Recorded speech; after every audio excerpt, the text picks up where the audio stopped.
Imagine you walk in a room, welcomed by overwhelming light.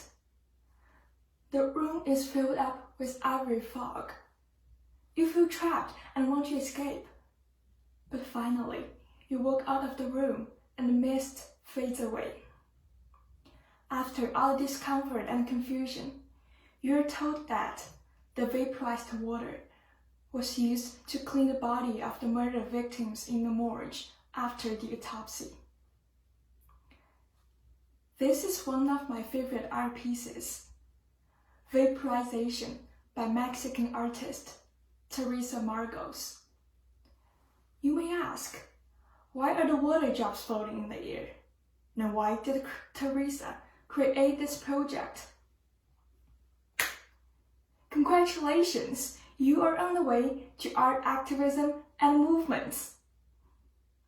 Last Christmas, I joined an online course called Art of the MOOC, Merging Public Art and Experimental Education. I'd like to share this amazing journey with you. Here, I come up with 3 interesting points. When you hear the word art activists, what are you thinking? Artists doing social movements or activists using art to achieve their goals? Actually, there is fluidity between art and movements. They have one feature in common, the urgency of doing.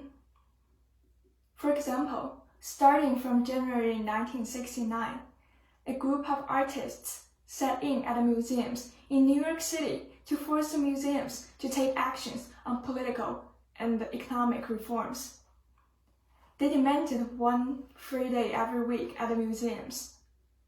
Also, they demanded more representation for people of color and women. That was also the period of Vietnam War. The artists created posters to bring people's attention to the war. One crude but incredibly impressive poster was "Question and babies, answer and babies on My Lai massacre." The hot issues at the time, gender equality, civil rights, general access to museums, and worrying humanity are thrown to the public and waiting for people's response. The war is happening. The bullets are flying. For the people who stayed in the US, especially the mothers, saw the babies at the same ages as their own were eliminated. Those kids should have had a sweet and memorable childhood. But now, they are killed at the same time. People stare at the posters. This is an urgent sign, an urgent exhortation, and an urgent warning. The artists are pushing people to the unbearable line mentally. As you may acknowledge in the example, art is the philosophy of doing. Artists may get theories from books, but art happens at the moment when they start to do something. It's the difference between a house and designing. Art is an output of all the ideas and expressions. All about it is acts.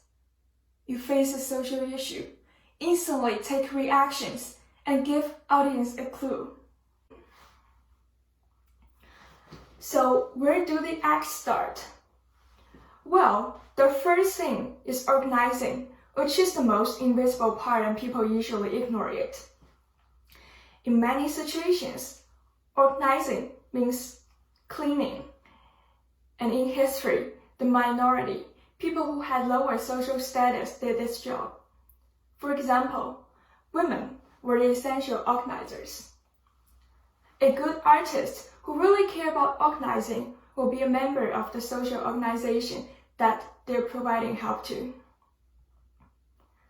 There are many methods that are frequently used by artists. For example, mourning and pain. Here is another favorite project of mine. Ace quote, "A sustained project since 1987. 10 years later, the mall in Washington, D.C. was covered with the quotes of the people who have died from AIDS. The memorial did not only remember those who have died and celebrate those who have survived within the specific community, but also raised the awareness of the majority to pay attention to the group they have ignored. The project that I mentioned earlier, vaporization, is also a mourning. Teresa's other projects are also a response to violent death. By presenting the pain and the life of the corpse radically visible in the public space, the artist let people feel conscious about the pain, the crime, and mistreatment in society. On the opposite, dancing and party are also important to movements. Movements are not always bitter and sad, and activists are not stressed at every second. Emma Goldman has this famous quote, "If I can dance, I don't want to be part of your revolution." Sometimes, social life sucks people into endless tension and problematic relationships. We ought to have some fun. Thinking about the current situation, I come up with this art project called Doodle a Day at school. Keeping social distance with each other and staying at home for too long, many of us get depressed and bored. Well, sketches with pen and paper can help. Like a diary, I record what I do and what I see in a day in the format of doodle. Drawing can release so much pressure that I never realized before. In addition, I found my everyday normal life is fortunate. We miss our friends at school and at work. We miss hugs and kisses. The doodles can be a party. Though no food and drink, we party on spiritual things. We share our life, passion, and depression with each other through art. As we all know, sharing happiness can amplify our rapture, and sharing sadness can relieve the pain.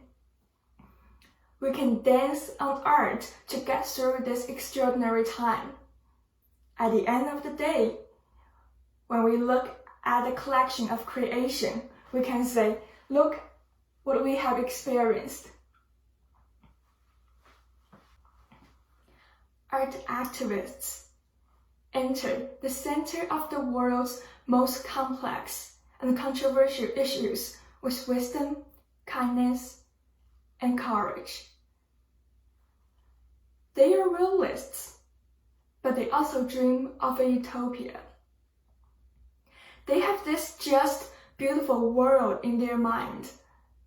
In the meanwhile, they fully understand and maybe experience the dark and cruelty. They realize the necessity of improvement, so they devote themselves into the battle. And art has the power to invoke emotion, provoke thoughts, and gather support.